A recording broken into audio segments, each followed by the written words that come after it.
안녕하십니까. 스포츠 심리 상담사 박광진입니다. 이번 시간에는 제가 트라우마에 대해서 얘기를 좀 해볼까 합니다. 최근에 이태원 참사와 같은 충격적인 사건을 겪고 나면 대부분의 사람들은 그 충격에 대한 어떤 기억, 그 기억이 너무 강하게 우리의 마음속에 각인이 되기 때문에 그 상황을 쉽게 벗어나지 못한다. 그 기억을 망각하지 못하고 계속 머릿속에 떠올리게 된다.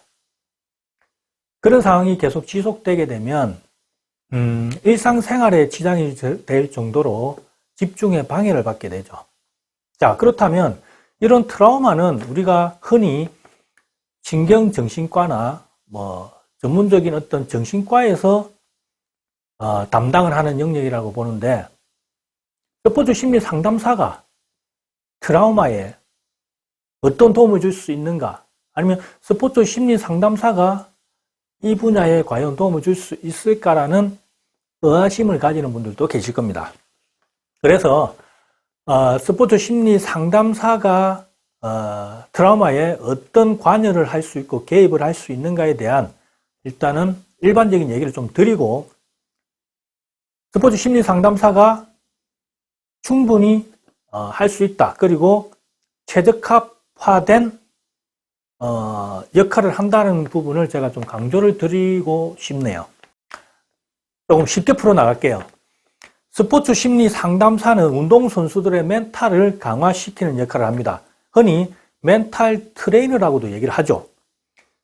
멘탈 트레이너, 운동선수의 멘탈은 시합 상황에서 나도 모르게 불쑥불쑥 튀어나오는 어떤 부정적인 생각들을 통제시켜서 실패 상황이나 실수 상황에서 긍정적인 생각을 함으로 해서, 긍정적인 혼잣말, 생각 등을 함으로 해서 그 다음 수행에 앞전의 실수가 영향을 미치지 않게 하는 어떤 그런 트레이닝을 하게 하죠.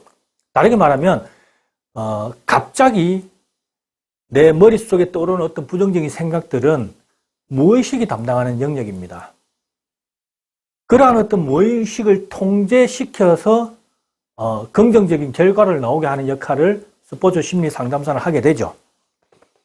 마찬가지입니다. 우리가 어떤 충격적인 사건을 겪고 나면 이후에 그와 비슷한 상황에 맞닥뜨렸을 때, 과거의 그 충격적인 사건이 머릿속에 나도 모르게 떠올리고 싶지 않지만 나도 모르게 불쑥 떠오르게 되죠. 그게 바로 무의식이 담당하는 영역입니다. 평상시에는 아무 생각 없고 잊고 있었는데 유독 그와 비슷한 상황이나 아니면 그러한 어떤 느낌, 감정이 드는 상황에서는 어김없이 나오는 그런 생각들을 통제를 못하기 때문에 트라우마가 발생하는 거죠. 그래서 별 상황도 아닌데 전혀 연관이 없는데도 불구하고 그런 부정적인 생각들이 머릿속에 떠올라서 괴롭히게 되는 거죠. 심지어는 불면증을 호소하는 경우도 많습니다. 최근에 이태원 참사를 제가 미디어를 통해서 접하면서 이러한 어떤 트라우마에 힘들어하는 사람들이 많은 걸 제가 확인을 했고, 그분들에게 스포츠 심리 상담사로서 도움을 줘야 되겠다. 왜냐?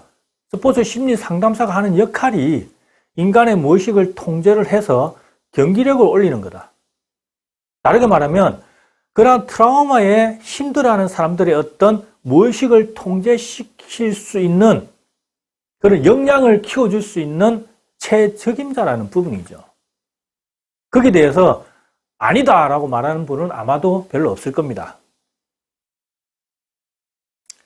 정확히 말씀드리면 스포츠 상황은 우리의 어떤 의식이 개입한다기보다는 우리의 무의식적인 어떤 플레이를 통해서, 그러니까 반복된 훈련은 우리의 무의식을 다듬기 위한 훈련이라고 보시면 됩니다. 그러한 수많은 훈련을 통해서 우리는 하나의 루틴을 자동화 단계, 무의식 단계까지 끌어올리는 게 훈련의 목적이죠. 그런 차원에서 스포츠 심리 상담사는 이러한 무의식을 통제시켜서 실패 상황이나 아니면 내가 떠올리고 싶지 않은 상황을 떠올리지 못하도록 하는 것.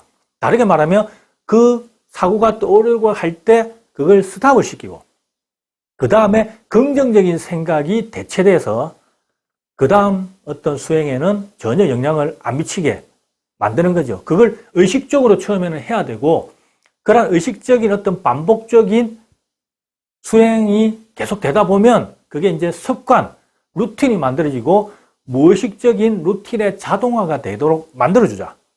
그게 바로 저희가 스포츠상에서 불안을 극복하는 방법이면서 앞서 말했듯이 뭐 이태원 참사나 어떤 트라우마, 전쟁 트라우마를 겪고 있는 사람들이 그 트라우마를 벗어날 수 있는 가장 확실한 방법이 될 수 있기 때문입니다.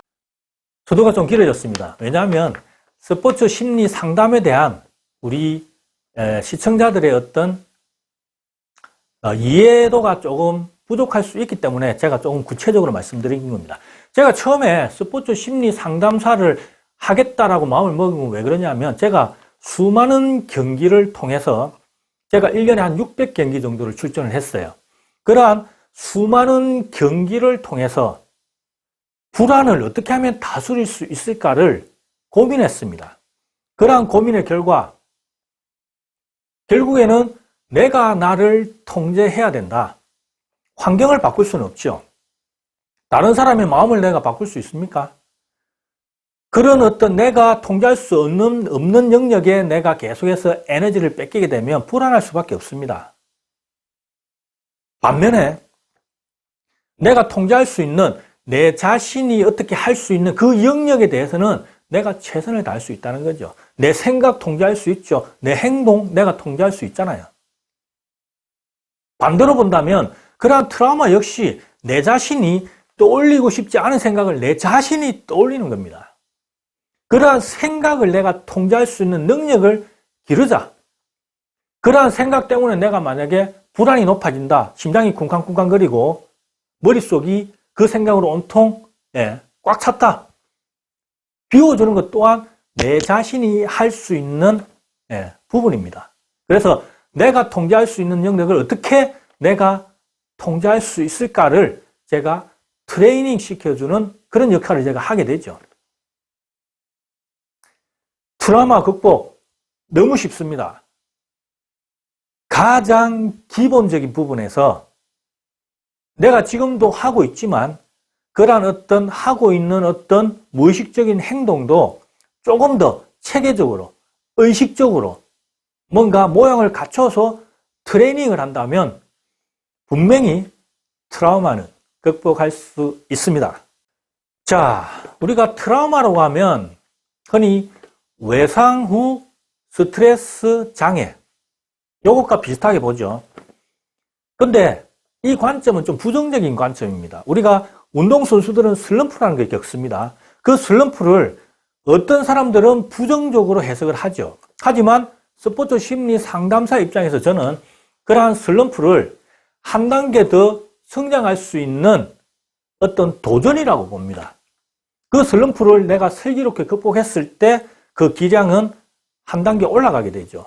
슬럼프가 왜 옵니까? 내 기량의 한계에 부닥쳤기 때문에 그 슬럼프가 오는 겁니다. 가령 농구 선수인데 왼손 드리블이 내가 약하다. 그래서 왼손 드리블을 계속 연습하고 시합에도 적용을 시키니까 어떻습니까? 게임이 잘 안 풀리죠. 하지만 내가 완전히 왼손 드리블을 마스터하고 양손을 다 쓰는 단계까지 올라갔다면 시합에서는 한 단계 더 높은 플레이를 펼칠 수 있죠. 그 과정에서는 실패도 나오고 좋지 않은 성적도 나올 수 있습니다. 하지만 그걸 극복하고 한 단계 더 기량이 올라간다면 더 높은 경기력을 발휘하는 건 당연합니다. 슬럼프는 극복하기 위해서 있는 거고 그 슬럼프를 극복해야만 한 단계 올라갈 수 있다는 거죠. 같은 맥락에서 트라우마 역시 우리가 외상 후 스트레스 장애가 아니라 외상 후 성장이라고 보는 어떤 긍정 심리학의 관점으로 보는 게 더 맞다는 겁니다. 트라우마는 사람이라면 다 비슷합니다. 인간의 어떤 감정, 인간의 멘탈은 저는 그렇게 생각해요. 우리가 어릴 때 멘탈이 강한 사람 별로 없습니다. 모든 사람은 다 약한 멘탈에 시작해서 그게 환경의 영향을 받고 스스로 멘탈을 강화시키겠다고 생각했던 어떤 운동선수들을 예를 들게요. 그런 선수들은 강해지는 거죠. 환경의 영향을 받았을 확률이 높다고 저는 봅니다. 그런 관점에서 외상 후에 어떤 누구나 다 충격을 받아요. 하지만 그 받은 상태에서 어떻게 내가 받아들이느냐에 따라서 그게 스트레스가 될 수도 있고 아니면 성장을 위한 어떤 발판이 될 수도 있다는 부분이죠. 긍정적으로 해석해야 됩니다. 다르게 말하면 조금 더 적극적으로 그 외상을 대처를 해야 된다는 부분이죠. 그래서 부정적으로 외상 후 스트레스 장애라고 선을 그을 게 아니라 외상 후 성장이라는 보다 적극적인 대처를 통해서 성장할 수 있는, 그래서 다음에 그 정도의 어떤 외상이 오더라도 영향을 받지 않을 수 있는 강한 멘탈을 가질 수 있는 그 과정이라고 생각하는 게 맞다는 거죠. 공감하십니까? 트라우마와 비슷한 어떤 관점에서 저는 컴플렉스라는 걸 말씀을 드릴게요. 컴플렉스는 어떻습니까? 똑같은 어떤 약점을 가진 사람이 있는데 어떤 사람은 그 컴플렉스를 완전히 크게 부풀려서 받아들이는 사람이 있는 반면에 어떤 사람은 그 컴플렉스 별거 아니다 라고 생각하는 사람이 있죠. 가난을 예를 들어 볼까요? 가난을 컴플렉스로 생각하는 사람은 민감할 수 있어요. 그 가난이 엄청나게 내 마음속에 크게 자리 잡고 있죠. 그래서 가난에 대해서 누가 약간의 비판적인 얘기를 한다든지 부정적인 얘기를 하면 민감하게 반응을 하죠.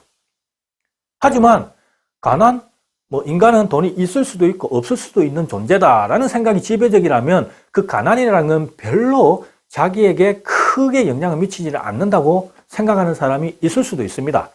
자, 그런 사람에게 가난에 대해서 내가 조금 부정적으로 얘기한다해서 그 사람이 그렇게 민감하게 반응을 할까요? 아니라는 거죠. 컴플렉스라는 그 부분은 똑같은 양의 어떤 약점을 내가 그걸 얼마만큼 크게 가지고 있는가, 크게 가지고 있으면 그게 컴플렉스가 될 수가 있는 거죠. 객관적인 시각에서는 작은 어떤 단점이지만 본인이 그걸 크게 해석해버리면 그건 콤플렉스가 될 수 있습니다. 트라우마 역시 그렇습니다. 어떤 사람은 거기에 대해서 별로 반응을 안 해요. 반면에 어떤 사람은 흔히 우리가 꽂혔다는 얘기를 쓰죠. 거기에 계속해서 생각하고 밥 먹을 때도 생각하고 화장실 갈 때도 그 생각만 하다 보면 그게 내 마음속에 크게 자리 잡게 되고 그게 영향을 많이 미칠 수밖에 없는 컴플렉스와 같은 역할, 작용을 할 수 있다는 부분입니다. 트라우마는 내가 그걸 어떻게 받아들이느냐에 따라서 그냥 가벼운 사건이 될 수도 있고 진짜 큰 어떤 충격적인 사건으로 남을 수도 있다는 부분입니다. 자, 그렇다면 어떤 사람에게는 크게 상처로 남아있고 어떤 사람은 아예 망각되어 있다면 어떤 차이 때문에 그럴까요? 거기는 반복에 노출되어 있는 사람한테는 그게 크게 자리 잡을 수 있고 그냥 별로 대수롭지 않은 일로 폄하해버린 사람에게는 아무 일도 아닌 일이 되어버립니다. 내가 얼마만큼 그걸 반복적으로 해상했느냐, 그 다음에 내가 그걸 얼마만큼 내 머릿속에 이미지로 크게 그렸느냐에 따라서 그게 트라우마가 될 수가 있고 반면에 그걸 그냥 한 번만 좀 충격적이네라고 받아들이고 다른데 그냥 에너지를 뺏긴 겁니다. 그건 더 이상 반복적으로 해상을 안 했다면 그건 별로 나에게 트라우마가 안 되는 거죠. 자, 여기서 해답을 찾을 수 있습니다. 그렇다면 트라우마는 어떻게 극복할 수 있을까요? 내가 의식적으로 그 생각을 잊어버리거나 안 하거나 그런 생각이 들 때 나만의 어떤 릴렉스, 그런 생각이 들면 우리 불안은 높아지고 심장은 쿵쾅쿵 뛰게 되겠죠. 하지만 내가 내 자신을 조절할 수 있는, 내 각성을 조절할 수 있는 능력이 있다면 그 부분은 내한테는 별게 아니죠. 비가 온다고 예를 들면 내가 우산을 가지고 있다면 아니면 내가 차를 타고 간다면 별 걱정 없습니다. 하지만 비가 올 것 같은데 내가 자전거를 타고 간다. 자전거 타고 가면 쫄딱 비를 맞을 수밖에 없죠. 집까지는 한 1시간 더 가야 되는데 비가 올 것 같다. 어쩔 수 없습니다. 비를 맞을 수밖에 없죠. 그러면 불안한 거죠. 빨리 페달을 밟겠죠. 내가 내 자신을 통제할 수 있는 그 수준에 있다면 불안은 낮아집니다. 하지만 거기에 대한 준비가 안 돼 있다면 불안은 높아질 수밖에 없죠. 왜냐? 내가 어떻게 할 수 없습니다. 한 가지, 우리가 과거의 어떤 사건에 대해서 머릿속에 얽매여 있으면 과거는 바꿀 수 없습니다. 바꿀 수 있는 것은 내가 그 과거에 대한 내 기억, 생각을 바꿀 수 있는 거죠. 그렇다면 우리가 과거의 충격적인 사건을 계속해서 머릿속에 떠올리게 되면 내가 어떻게 할 수 없잖아요. 그러면 불안할 수밖에 없습니다. 방법은 그겁니다. 그러한 과거의 기억을 안 하든지 아니면 그러한 과거의 기억이 떠오를 때 내가 내 자신을 통제할 수 있으면, 컨트롤할 수 있으면 과거의 기억은 아무것도 아닐 수 있다는 부분이죠. 그리고 그러한 과거의 기억들이 엄청나게 크게 내한테 남아있다. 그러면 그 기억 자체를 작게 만들어주자. 우리가 흔히 NLP 기법이라고 하는데 그 기억을 떠올려서 저 멀리 저 보이지도 않는 산 꼭대기의 나무에 탁 못을 박아버리자. 그래서 멀리서 쳐다보면 아예 안 보일 정도로 만들어버리자. 그래서 내 기억 속에서 작게 만들어버리자. 그렇게 하면 되죠. 그러면 내가 그렇게 계속해서 반복적으로 보이지도 않는 그 기억을 떠올리는 반복적인 어떤 심상만으로도 그 기억은 내 기억에서 없어지는. 무의식은 참 특이합니다. 특성이 참 희한해요. 안 될 것 같은데 됩니다. 처음에는 의식적으로 이렇게 해서 뭐가 될까 하지만 나중에는 나도 모르게 잊어버려요. 나도 모르게 잊어버린다. 우리가 잠들기 직전이라고 보시면 됩니다. 잠이 안 올 때 어떻습니까? 이 잠 자겠나라는 어떤 생각이 지배적이죠. 하지만 어느 순간 갑자기 잠이 들어버리죠. 우리의 무의식은 그런 특징이 있습니다. 그래서 의식적인 노력을 통해서 얼마든지 우리의 무의식은 통제할 수 있습니다. 핵심은 트라우마 역시 운동선수의 어떤 멘탈 강화와 마찬가지로 트라우마 역시 스스로 멘탈 트레이닝을 통해서 얼마든지 극복 가능한 부분이다. 스포츠 심리 상담사 박광진은 자신있게 말씀드릴게요. 트라우마 힘들어하지 마십시오. 방법은 여러분 자신 안에 있습니다. 그걸 훈련시키는 방법을 제가 설명해 드리겠습니다.